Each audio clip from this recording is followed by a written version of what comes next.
Shalom saudara-saudara. Hari ini saya mau sharekan kepada setiap kita itu tentang your worth. Maksud dari your worth itu adalah harga dirimu, harga Anda. Kenapa saya bilang your worth? Karena your worth itu adalah seberapa substansi yang ada di dalam dirimu. Substansi yang ada di dalam diri kita itu yang membedakan kita ini tahan banting. Apakah ini kita itu bibit unggul? Jadi bibit itu nggak bisa dikatakan bibit unggul kalau substansinya, DNA-nya itu tidak itu unggul. Nah hari ini mari kita itu mau simak yang satu ini. Nah sebelum kita mulai, mari kita satu dalam doa. Bapa di surga, kami mengucap syukur Tuhan untuk hari Minggu ini Tuhan, di mana kami juga tetap dapat datang kepadamu.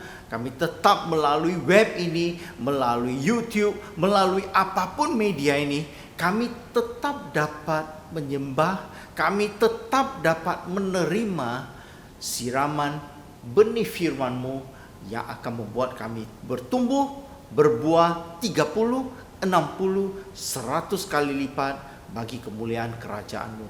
Hamba-Mu ini hanya alat-Mu, bukan siapa-siapa, bukan seorang yang perfect juga, tapi oleh kasih karunia Engkau, hari ini Engkaulah yang menguasai mulut bibir hati hamba-Mu untuk menyampaikan isi hati-Mu Tuhan. Juga untuk setiap yang mendengarkan Tuhan, ya Tuhan, Roh Kudus-Mu lah, bukan oleh kuat dan gagah hamba-Mu ini, tapi oleh kuasa Roh Kudus. Mereka dapat mengerti, mereka dapat pewahyuan yang direct, yang langsung dari Engkau, yang akan memberkati mereka. Terima kasih Tuhan, doa ini kami naikkan hanya di dalam nama Tuhan Yesus Kristus. Haleluya, amin. Nah, saudara-saudara, hari ini, jadi kita sudah masuk ke dalam penghujung dari tahun ini. Nah, biasanya kalau kita masuk ke dalam penghujung tahun ini, apa yang kita harus lakukan? Ya, kita harus renungkan juga itu. Tahun 2020 ini bagaimana? Jadi kita ada self-evaluation. Self-evaluation ini adalah membuat kita itu memikirkan kembali apa yang kita sudah lakukan, sehingga evaluasi ini dapat kita bawa ke tahun depan. Yang tidak baik kita itu perbaiki, dan yang baik kita pertahankan dan lebih maju lagi. Nah, di tahun ini boleh dikatakan di tahun 2020 ini udah judul besarnya pandemic year. Setiap orang affected, setiap orang mengalami sesuatu, setiap orang mengalami suatu yang mengganggu dan suatu yang membuat mereka itu menjadi sedikit mundur, ada yang menjadi ketakutan, ada yang merasa mereka sudah kehilangan. Mereka kehilangan orang yang mereka kasihi. Nah, tapi mari hari ini kita lihat. Kita jangan menjadi serupa dengan dunia.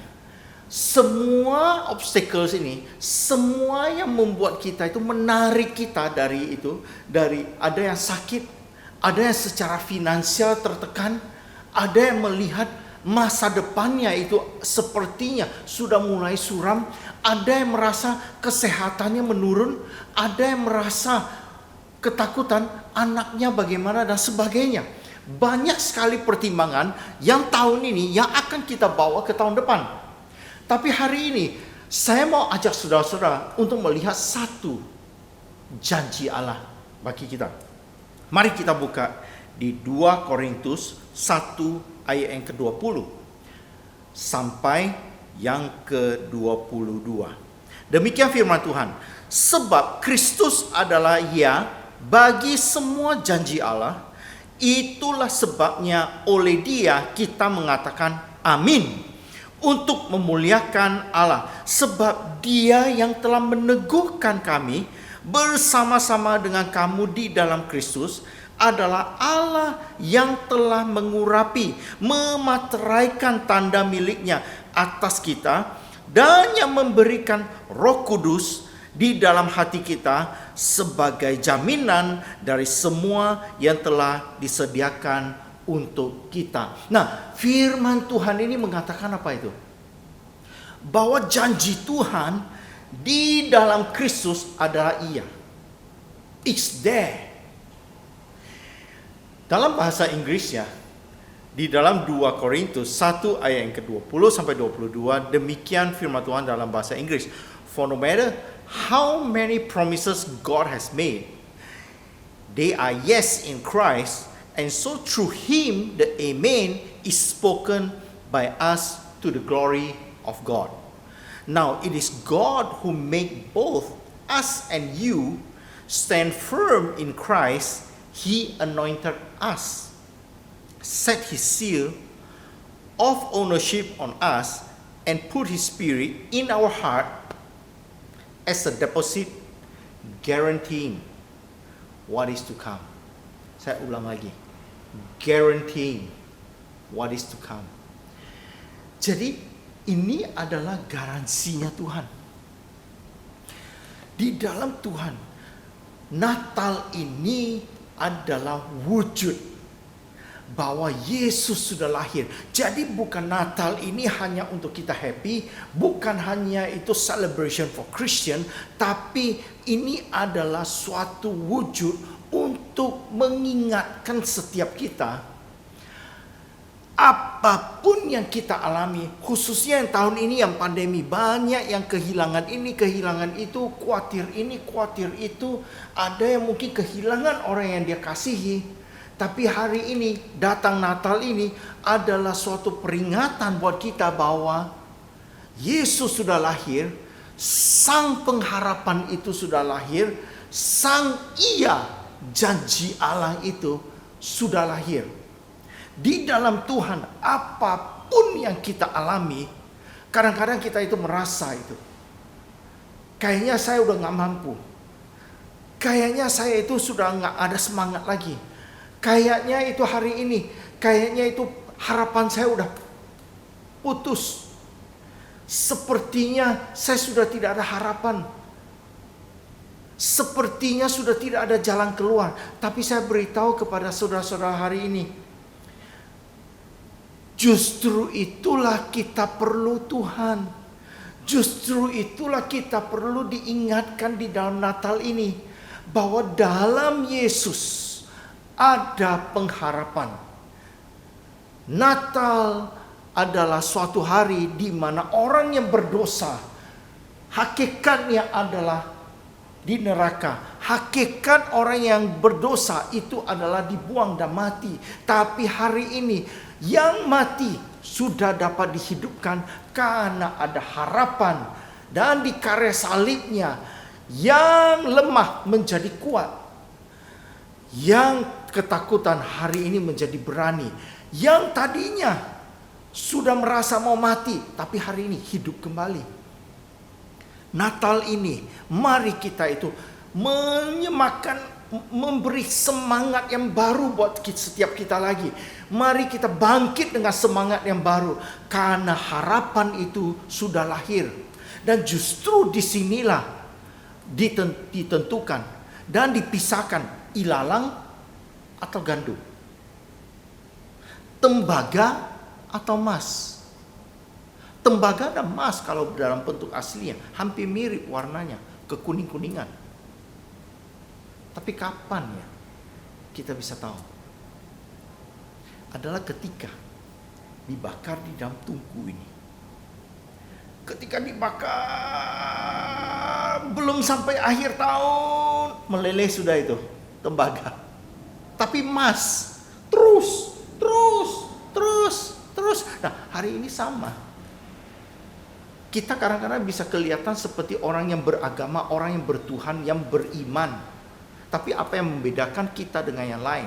Apa yang membedakan bibit unggul dengan yang bibit yang kurang unggul? Adalah ketika DNA di dalam dirimu menunjukkan Anda tidak tergoncangkan.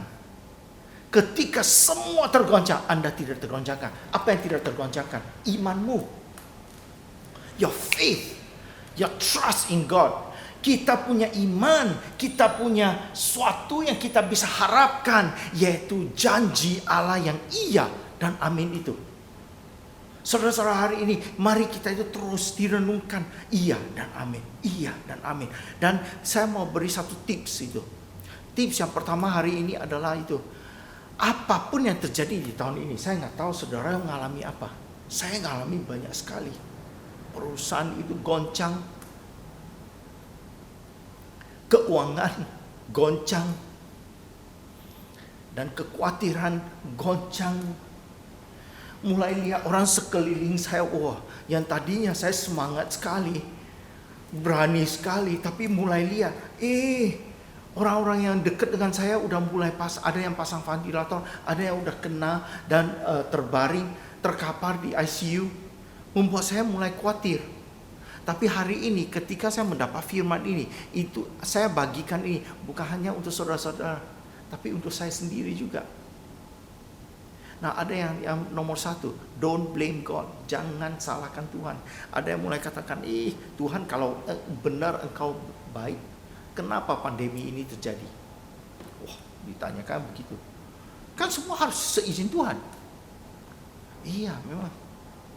Tapi seizin Tuhan itu apa? Saya mau beritahu saudara-saudara, justru api ini yang ada di tungku smelter ini memunculkan kemurnian emas. Justru pandemi ini adalah untuk menyingkirkan yang tidak benar, menyingkirkan kesombongan kita, menyingkirkan kenyamanan kita, menggoncang setiap kita, sehingga memunculkanlah jati diri kita. Adakah Tuhan mau ketemui? Adakah iman di dalam hati kita yang tidak tergoncangkan itu? Is there Holy Spirit in your heart? Nah, ada di sini dikatakan nih, memateraikan tanda miliknya atas kita dan yang memberikan Roh Kudus di dalam apa?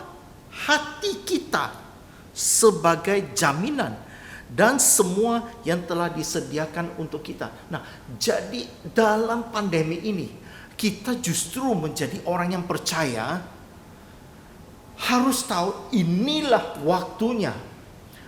Dunia akan melihat bahwa kita memiliki DNA yang unggul, bibit yang unggul yaitu iman, yang mana kita ini adalah orang yang tidak tergoncangkan.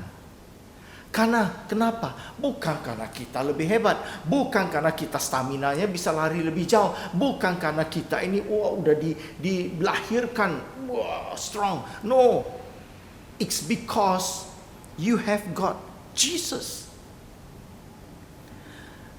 Tuhan Yesus, janji Tuhan itulah yang harus menjadi dasar kekuatan kita. Kenapa kita tidak khawatir?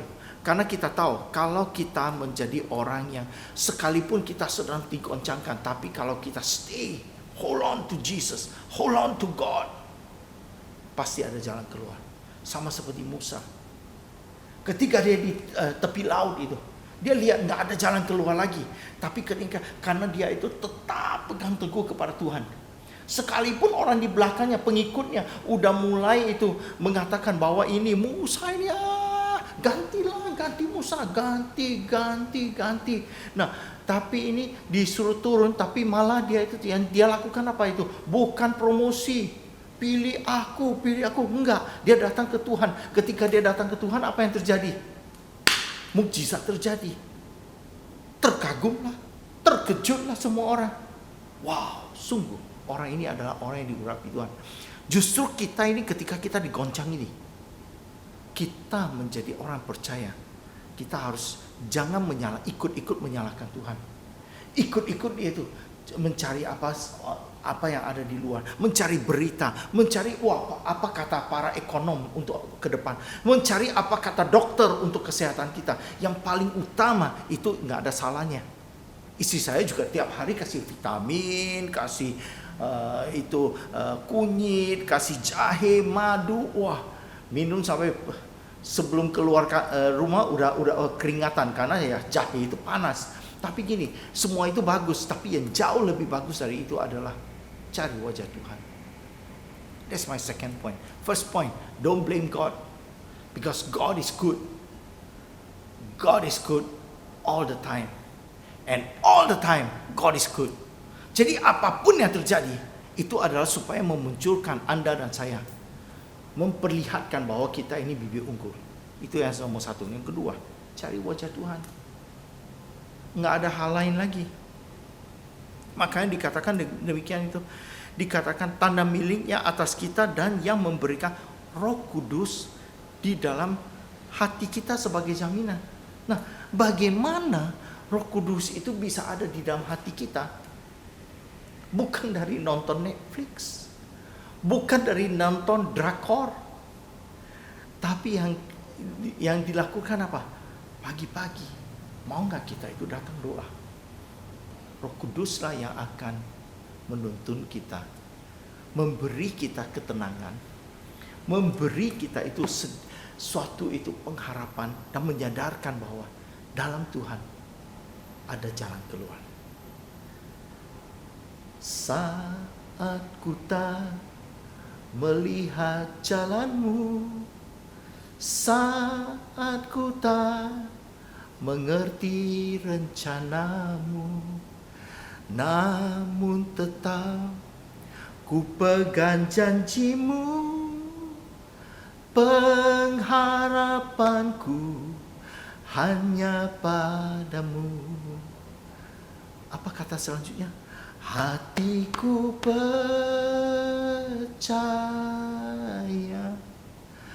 hatiku percaya, hatiku percaya, selalu ku percaya. Gimana hatimu bisa percaya? Ketika semua media negatif, kita hanya bisa menjadi percaya dan tenang kalau kita tiap pagi kita mau datang dan biar Roh Kudus yang mengisi ketenangan itu. Sebelum kita keluar, sampai di kantor aja udah ada orang yang cerita inilah cerita itu, kekhawatiran ini kekhawatiran itu, masalah ini masalah itu udah mulai datang. Tapi sebelum itu kita mau nggak diisi dulu? Let Holy Spirit fill you. Ketika kita datang kepada Tuhan, menyembah Dia tiap pagi. Saya nggak pinter main gitar. Yang saya lakukan itu ya, saya pasang YouTube aja. Saya nyanyi bersama dengan YouTube. Tiap pagi saya bisa itu. Kadang-kadang menangis, terharu sama Tuhan. Sekarang ada teknologi Spotify, YouTube yang luar biasa. Do that. Ketika kita di-feel, hati kita di-feel, itulah semangat itu. Semangat berjuang. Iman itulah yang akan melahirkan mujizat. Iman itulah yang akan membuat kita tenang. Iman itulah yang membuat kita melihat jalan walaupun tidak ada jalan. Hari ini saya mau dorong hal yang kedua, yaitu come to God. Come to God. Cari wajahnya. Tiap pagi Anda pasti akan lihat Tuhan memberi ketenangan di dalam hidup kita. Yang terakhir nomor 3, setelah tenang, setelah kita itu Natal, happy, tenang, apakah tenang aja cukup? Belum. Mulai melangkah. Mulailah kita itu melangkah. Sama seperti Petrus. Ketika Petrus ada di dalam perahu, dia ketakutan, berteriak-teriak dan katakan hantu. Ya dia lihat Tuhan Yesus jalan di atas air, dia hantu, keteriak. Itu histeris itu kalau udah sampai teriak-teriak kayak gitu. Nah, tapi apa yang terjadi? Berarti pada saat itu dia belum ada imannya. Tapi ketika dia katakan kepada Tuhan Yesus, Tuhan, jika itu Engkau, suruhlah aku datang padamu. Nah, dia tantang itu. Tahu nggak jawab Tuhan apa? Come, datanglah. Hanya satu kata, come. Tuhan tidak itu memberitahu kepada dia itu kaki kanan dulu kah, kaki kiri dulu kah, apa yang dia harus lakukan, atau dia harus pakai swimsuit kah, ya, atau pakai pelampung, jaga-jaga, swimming vest, nggak ada. Dan tidak perlu itu mengambil lesson 3 bulan jalan itu lesson jalan di atas air, nggak ada. Tapi apa yang Petrus lakukan? Dia nggak lihat apa-apa lagi. Dia ketika Yesus katakan, Tuhan Yesus katakan, come, just one word, a simple one word, Petrus udah mulai melangkah. Dia dapat imannya, dia udah melangkah. Ketika dia melangkah, mukjizat itu terjadi. Nggak tertulis itu kaki kiri dulu atau kaki kanan dulu. Tapi ketika dia lakukan itu, ketika kita itu dapat iman, ketika kita datang ke Tuhan, dapat iman itu, melangkah. Ketika Musa dapat iman bahwa dia akan disuruh ketuk aja, pakai tongkatnya, dia ketuk aja langsung terjadi. Take a step. Yang nomor 1, don't blame God. Dalam tahun ini apapun terjadi, don't blame God. Dan nomor 2, karena kita itu sekarang ini sepertinya angin menggoncang dan sebagainya, perahu kita itu sedang digoncang angin, no problem, datang ke Tuhan. Karena Roh Kudus, ketika kita datang ke Tuhan, Roh Kudus itu bertata di hati kita, dan itulah jaminan, guarantee kita untuk mendapat segala sesuatu yang kita harus dapat. Dan setelah itu, jangan stop hanya dapat iman, yeay, happy. No, take a step. Kadang-kadang kita itu khawatir, mau melangkah gimana? Oh, nanti jadinya apa? No, kalau udah dapat iman, just take the step. Karena langkah yang pertama itu menunjukkan bahwa kita udah bertindak. Iman tanpa perbuatan hakikatnya mati. Tapi iman sebesar biji sesawi, ketika kita take a step, gunung pun bisa dipindahkan. Hari ini, maukah kita menjadi orang yang mau melangkah? Nggak usah tunggu sampai tahun baru. Hari ini berdoa aja. Dalam menuju ke Christmas, doa. Dapat apa? Izinkanlah Tuhan memberi satu kata, come. Ketika kita taat, itulah hadiah Natal yang paling besar. Karena mukjizat akan terjadi. Pray. Doa. Datang ke Tuhan. Minta Tuhan dalam tahun ini dapat satu kata itu. Dapat panggilan itu. Apa panggilan itu untuk tahun depan? Ketika kita dapat, itulah hadiah Natal. Jauh lebih besar dari kardus-kardus yang ada di bawah Christmas tree ini. Memang Christmas is full of present, but the best present is when you got that word of faith from Jesus and He say, come, you will walk on water. God bless you and wish you all a Merry Christmas, Happy New Year and Happy Holiday. God bless you. Mari kita satu dalam doa. Bapa, kami ucap syukur Tuhan, hari ini Engkau sedang mengajar setiap kami bagaimana untuk berjalan di atas air di masa yang sepertinya mustahil. Sepertinya sekarang ini sepertinya sudah semuanya mustahil untuk dijalankan. Tapi Tuhan, kami percaya Tuhan, ketika Engkau katakan come, dan ketika kita mengambil langkah iman itu, langkah iman itu akan mewujudkan dan melahirkan mukjizat di dalam kehidupan kami. Mukjizat juga di dalam pekerjaan kami. Mukjizat juga terjadi di dalam bisnis kami. Mukjizat juga dapat terjadi kepada keluarga kami. Mukjizat juga dapat terjadi kepada pelayanan kami. Sehingga Indonesia dapat penuh dengan kemuliaan-Mu Tuhan. Indonesia penuh kemuliaan Allah. Dan kami doakan Indonesia damai, Indonesia baik semuanya, dan Pak Jokowi berserta dengan jajaran ministernya semuanya baik dalam perlindungan-Mu, dalam berkat, dan hikmat-Mu yang akan menuntun mereka terus, Tuhan. Tuhan, kami serahkan semua masalah kami, semua kekhawatiran kami, semua ketakutan kami hanya di dalam tangan-Mu. Tuhan, kami berdoa, kerajaan-Mu datanglah, kehendak-Mu jadilah di bumi seperti di surga. Kerajaan-Mu datanglah, kehendak-Mu jadilah di tengah-tengah keluarga kami seperti di surga. Kerajaan-Mu datanglah, kehendak-Mu jadilah atas usaha dan juga pekerjaan kami seperti di surga. Kami serahkan semuanya ke dalam tangan-Mu. Di dalam nama Tuhan Yesus kami berdoa dan mengucap syukur. Amin.